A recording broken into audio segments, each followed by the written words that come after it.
Howdy, folks. I'm Dave. That's Scott. That's Scott over there. Today, we are going to review Star Trek Generations. It's the first motion picture with the Next Generations cast with one member of the original series in the movie.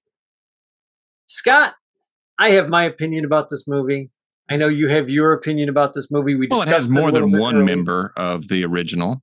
Oh yeah, but I mean, that is in general. Yeah, in general, it's just mainly Kirk.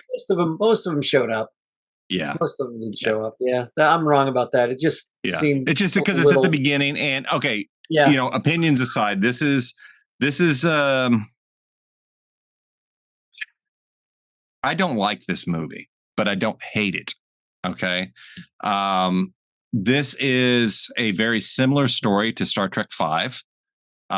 This is also gave inspiration to a story arc in Discovery that followed along the same kind of thing.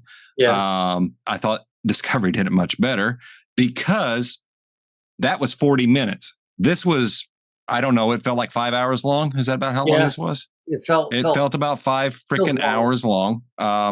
This to me, I'll be honest. I have never watched all of The Next Generation. I have never been a huge fan of the series, but when the movies started coming, especially the next one, First Contact, I fell in love with the whole crew and everything. So I came in much later to Picard and them because I watched early when it came out in the late 80s, early 90s. I can't remember exactly when.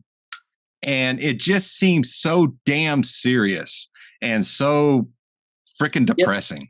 The first season or a couple seasons was like that, and it was really hard to watch at times.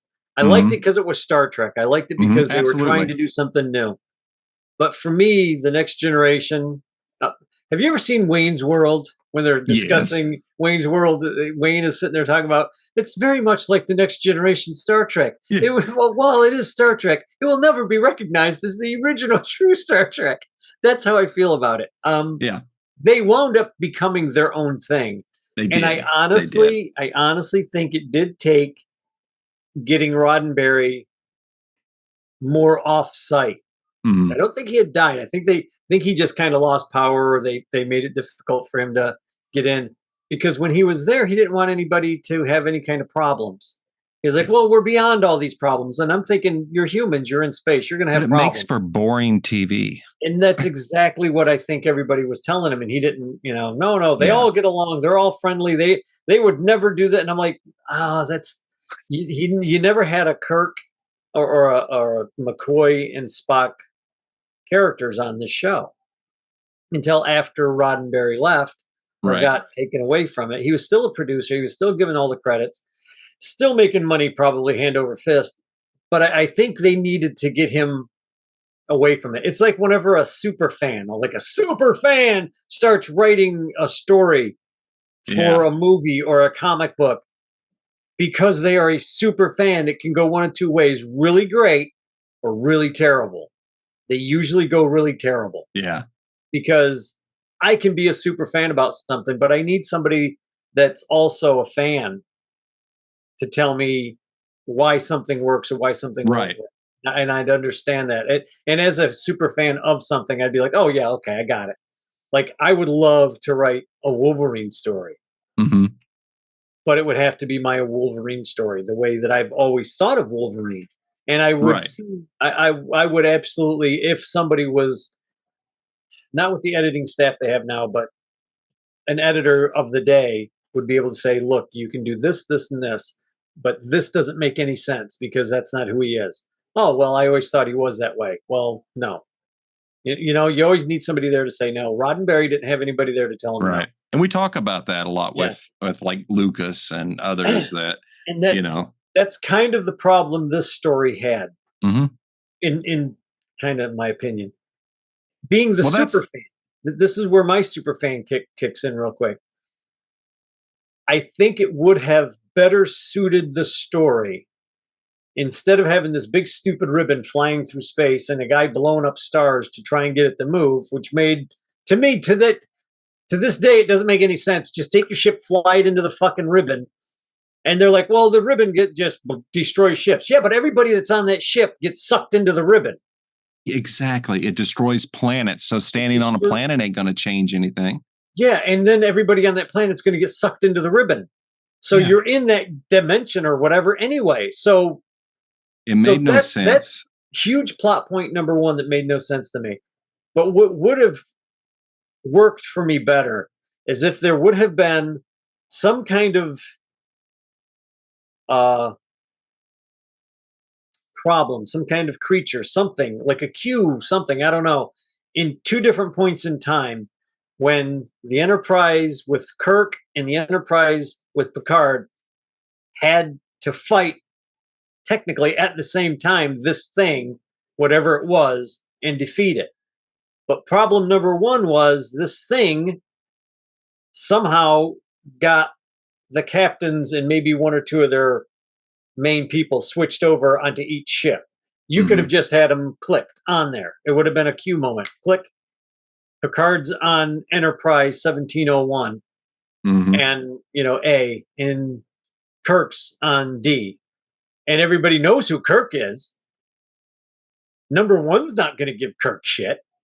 He's Kirk. And with Spock standing right next to him, everybody would have went, what just happened?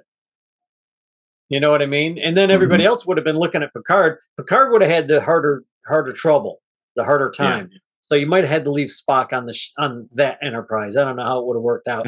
But in my mind, it would have worked better to have each captain captaining the ship of the other captain's ships. Right. Working in tandem somehow to fight this evil at the same time in different time periods. And you know what I mean? Timeline, yeah. Yeah, to fix to fix a timeline moment, maybe to save the Enterprise C or whatever. Right. Make something up. It could have worked.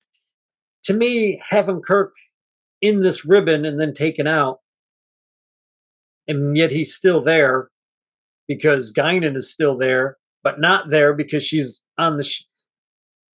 Yeah. There's some problems. It was stupid. It was just bad, lazy writing.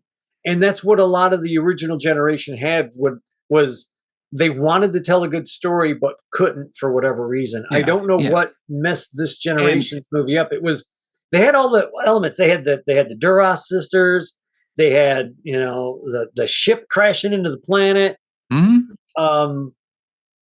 Now, a lot of stuff worked and a lot of stuff didn't, is all I can say. The Klingon warriors, I love them. They look like an 80s pop band. Yeah, again, the two sisters. The Duras sisters with all their cleavage. Yeah, it's like they stepped right out of an 80s video. All they needed was blue eyeshadow. What guy even looked at the Duras sisters' face? What human ever looked at the Duras sisters' face? They had some nasty teeth, I'm just saying. Never noticed their teeth. Yeah, well, I did. Anyway, I don't know. But no, and that's exactly it. I'm not going to shit on the next generation because I love Picard and the crew, especially now after the way it's wrapped up. It was beautifully done. But this was, to me, it felt like early Next Generation episodes. It was slogging. It was boring. It needed to be picked up. There's problems I have with Malcolm McDowell's character. Damn, I bet he's pissed that he got such a shitty character to play. But should have been a great character. Should have been. But here's my problem with that character. Okay, so he found his version of heaven, this other dimension that you can go to, and he wants to get back. Okay, so I have problem with thinking, here's a place that's so wonderful and you have whatever you want and it's great, but I just have to kill billions of people to get there. Who makes that jump?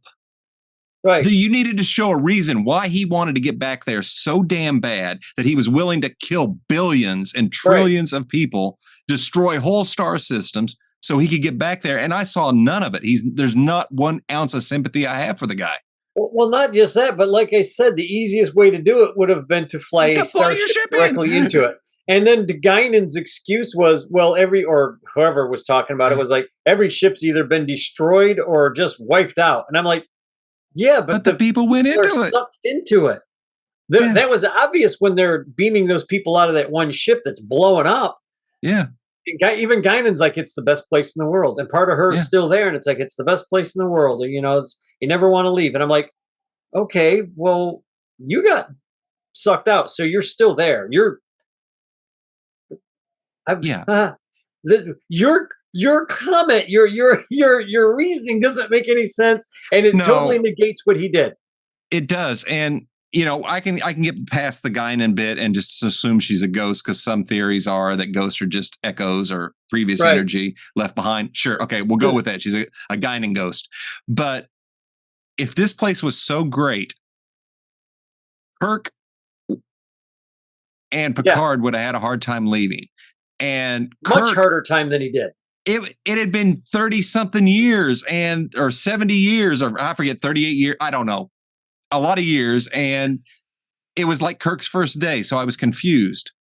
So Yeah. what is it? Groundhog Day on this planet Well, they or this kept saying that dimension? time doesn't have any meaning. You can go meet your grandchildren and then go Right. back in time and watch them be born. I Watch your understand that. children be But they born. said he thinks he just He got thought he there, just which got is, there. I can't get my head around it. I See, and that's know. Yeah. I think they it's, they they tried to make it so complicated that it was like no one will question it. And I've questioned that whole I've questioned it from the logic since the beginning. first time I saw that movie. I was like, that makes no sense. You just And they could just press walk out anywhere. They could tear the veil in the dimension and walk into and anywhere they step wanted to be at any anywhere they time. wanted to. Anywhere, anytime, any place. What the? Why would If you can do that, you can walk into it. I'm just saying. exactly? If you were in it, you should be able to go back into it. Yeah, there's But a it lot doesn't make wrong. any sense. That was the way they killed Kirk in this has always pissed me off. It I should. always It thought it was should. stupid. He should have never been killed in this. I agree. All they had to do. What's funny is there is a book that takes place, and I think I mentioned it to you. And I don't remember the name of the book. I have it stashed away somewhere. But Shatner came back with another writer, and they wrote a book that takes place right after this. Mm-hmm. Spock comes to visit the grave, and as he's visiting the grave, Kirk's body is beamed out, Oh damn. and Spock's got to go find the body. Well, what it does is basically fix this really bad movie. It fixes the movie, and it turns out that the Borg stole Kirk's body, Well, and they were repairing him with nanites. So as he's being rebuilt, and you think, oh no, shit, he's being taken over by the Borg, but there is something. I forgot what happens, but something happens with the nanites where they're not reprogramming him. They tried to, but somehow he gets out of it because it's Kirk. because he's Kirk. And of course, Spock is still alive, so Spock helps him. Spock's the detective and finds him. But that story that takes place right after this movie is 100 times better. Huh. And it's got the Next Generation crew in it. It's Yeah. like the entire Next Generation crew is in the book too. And I'm like, that's the movie I wanted to see. That right there, what Shatner wrote. That's what I wanted to see. Yeah, and what's cool is after watching Picard, we see that Kirk's body is on Daystrom Station. Yeah. So Still, that doesn't make any sense either. But it was unless cool it's referencing the that book storyline. Yeah, which is all I can think of. Yeah. But it was pretty cool. There was some really neat moments, and I'll say There's it. some I've good said moments. It before. I think that the guy who plays Data, Brent Spiner, is wonderful. Brent Spiner, is probably the best actor in that entire cast. And I mean, you're going up against some heavy hitters, honestly. But I think Brent Spiner is the best actor in the whole cast because he's playing so many different. Even in this He's movie, and amazing. I never really realized it until after we watched Picard. How much of a level he's just Oh like. yeah, He's you're going right. from I noticed Data that too.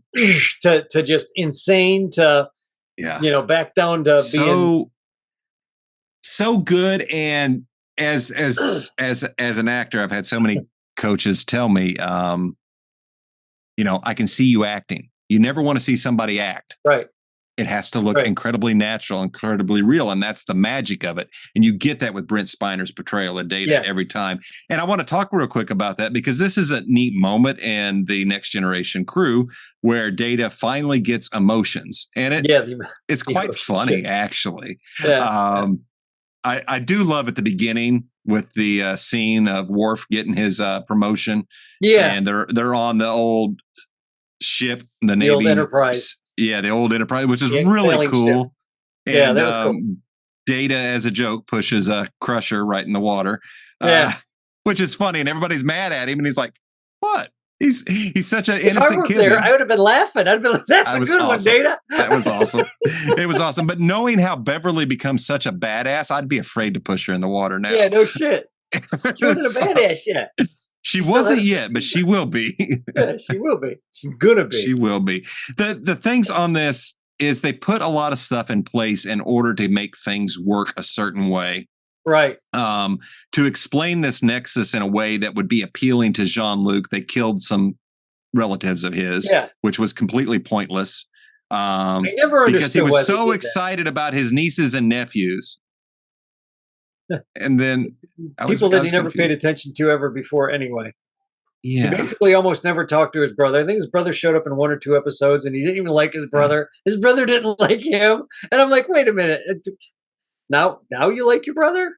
I mean, Yeah. granted, it's, I could see being a little sad, but I fully expected the champagne bottle that's floating through at the beginning to say Chateau Picard.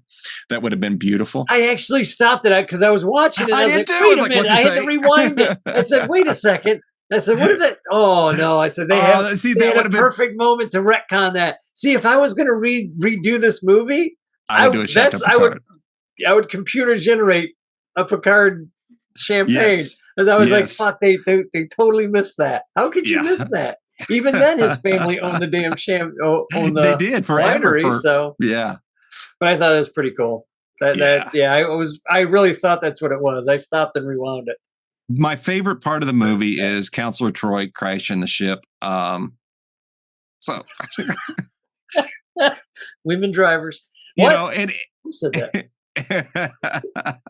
it is cool. It is cool. Janine made a point that it went on awfully long, and it sure did. Yeah. But in the theater, Yeah. seeing the disc separate from the Enterprise and crash was amazing. It was really cool. It really was. It's It's a the first neat time they really scene. did it, right? Yeah, and Maybe then when the you watch second? the series finale of Picard, you see where Starfleet is actually fixing this, picking up the parts, and so they don't mess with the people that are on that planet. What's so funny? That was cool. About my joke about the women driver, it's funny that the woman who plays Deanna Troy has told that story, and she talks about, all through the whole series, I never got a chance to pilot the ship. She goes, and the one time I get to pilot the ship, I crash it. She goes, I crashed into a planet of all things. She did. She took her down. I feel like I can use it, Joe. Oh, absolutely, absolutely. It's funny. It's absolutely funny. That's funny. Yeah. And the blinker was on, so I don't understand what the blinker was all about. But that's beside the point. Yeah, this is I believe it is a definite watch if you want to watch Star Trek. If you're a fan of Star Trek, I need to go back and make my way through the Next Generation and Deep Space Nine. But you're gonna love Deep Space Nine. I'm sure I will. This movie is not horrible, but it could have been a 40-minute episode and worked. But it got stretched out so far that they tried to fill it, and there were the stakes didn't make sense to me. They should have had a hard time leaving. I mean, instead of just this movie's almost 2 hours. It could have easily been an hour and a half. It was only 2 hours? Yeah. It felt a lot longer. I honestly thought it was like two plus, but it's an hour and 58 minutes. It probably could have been edited. Like I said, I just think that the basic idea is there. Some type of time travel, time loop, whatever you want to call it. But I always thought Picard should have been on the original Enterprise, and Kirk should have been on Enterprise D. And it would have been funny because you could have got the humor in there, because Picard could have been saying to do stuff that he could do on D, and they're all looking at him like, we don't have that tech. What are you talking? That's still in development.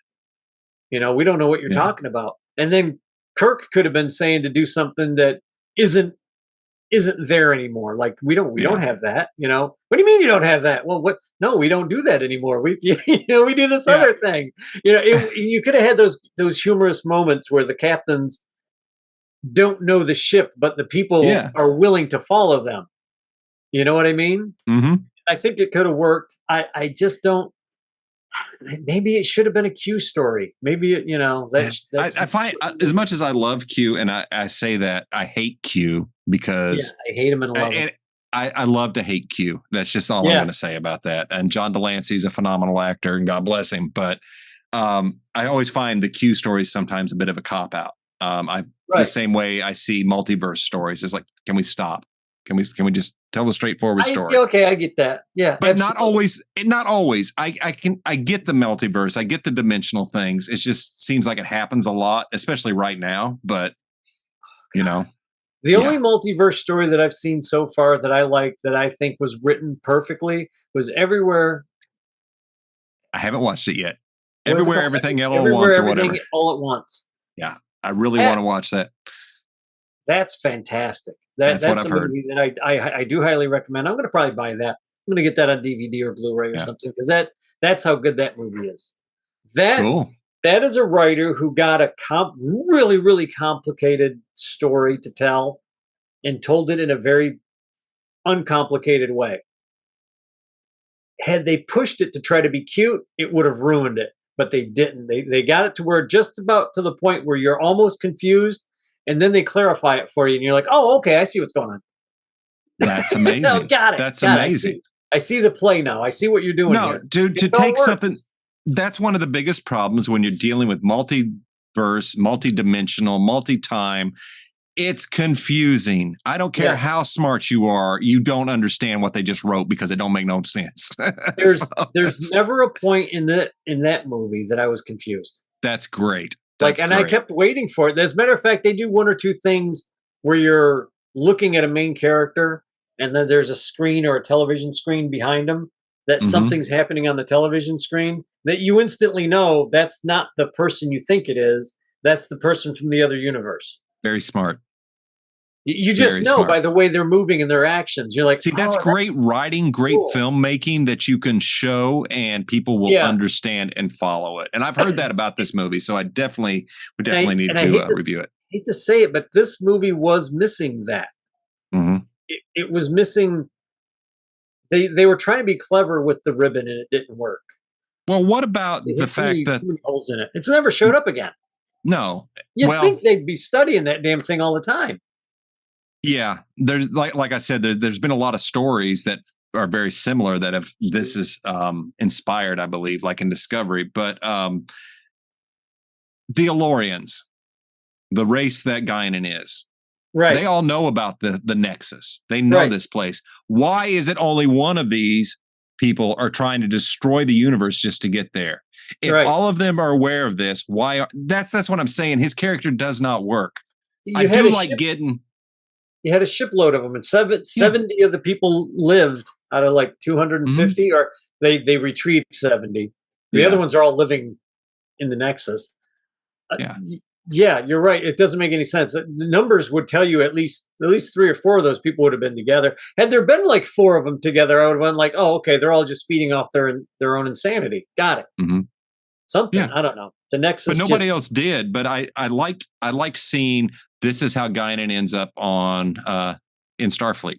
right, That was kind of right. cool. That And was then of good. course what we get with Guinan's backstory, a little bit more detail in Picard, which is really cool as well. Yeah, Um, yeah. but it's it's not to me. It's not like, oh my god, you got to watch this movie. It's great. I think it's important to follow the storyline to see where things go, Right. because there's things that get set up here that really they start to play off of with Data and his emotions and everything. So it's Especially in the Picard series, in the last season of the Picard series. This Brent is Spiner all is phenomenal in the directly, last series. Holy yeah, crap, this is all directly related to the last series of Picard. it Um, is. it's entertaining. Yeah, You can't think about anything that they're talking about too much, though, because if you do, the movie will fall apart. The storyline will completely fall apart. this is only the third time I've watched it, and probably the last for a while, Right, because right. I go a good 10-15 years between watches on this one. Yeah, yeah. You can easily Yeah. watch it and go, ah, yeah, okay. Yeah, Yeah. that's why I don't watch that one. Okay. The next one's better, and I forgot which Yeah. one. Um, First Contact. is it First Contact? It Okay, is. they did God pretty good bless with the First Born Contact. Queen. Yes. They did do a good job with First I Contact. I have my love First problems with Contact. First Contact, and I will let you know what those problems are, I'm sure you will. because I'm I'm a sure you will. complainer. That's all good. It's all good. The thing is, we love Star Trek. the Yeah. good and the bad for the most part. Yeah, this movie almost destroyed my love for Star Trek, but but you came back, and that's something that we continue to say. You know, stick around, you'll find a Star Trek you like. So something that resonates. So definitely. So that is my take on it. Watch it if you're a Star Trek fan, or don't. So yeah, it's pretty much. I just thought it was funny that real quick, Alan Ruck was Captain Harriman of the new Enterprise. Enterprise, what was it? B? Enterprise B? I think so. And the Enterprise B was an Excelsior class starship. And if you don't know who Alan Ruck is, he is the best friend of Ferris Bueller. From Ferris Bueller's Day Off. Pardon me, but you're an asshole. Yes. That is, when I first saw him, it almost took me out of the movie at the theater. Yes. But I just started laughing. I was like, no, he would be the captain of the ship and not want to be. He's the perfect guy. Mm-hmm. He's a captain, and he doesn't want to be a captain of a starship. Yeah. He's doing everything he can to give this ship to Kirk. You're here now. You can the adults are in the room. I'm leaving. Every time he shows up in so many things, and he takes me out of it every time I see him. And it's like, wow. It's like, oh, wait. So we'll have to watch Ferris someday. Yeah, that's funny. But that was a good movie for him to be in. I thought that was good. Yeah. So, folks, make sure you come back with us as we return with more Star Trek, more music, movies, more other things. Who knows what's coming? So we will catch you next week with something. And thanks again for liking, watching, sharing, saying hi, subscribing. Thanks. We'll catch you next week. Turn it up to 11.